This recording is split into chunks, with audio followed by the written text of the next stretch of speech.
গাজাবাসীদের নিয়ে সাকিব খানের আবেগঘন স্ট্যাটাস।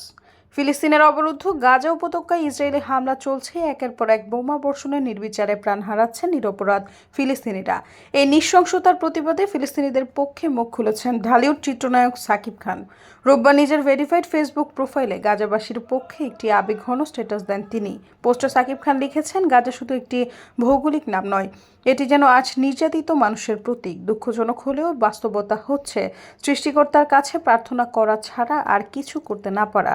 তাদের পাশে আছি ভালোবাসা, সংহতি আর শান্তির প্রত্যাশায়।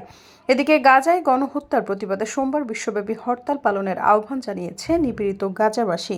গণহত্যা বন্ধের জন্য বিশ্বের সব দেশে একযোগে সব ধরনের শিক্ষা প্রতিষ্ঠান, সরকারি বেসরকারি অফিস আদালত বন্ধ রাখার আহ্বান জানানো হয়েছে। সৈয়দা ফারিয়া, সমযোগ।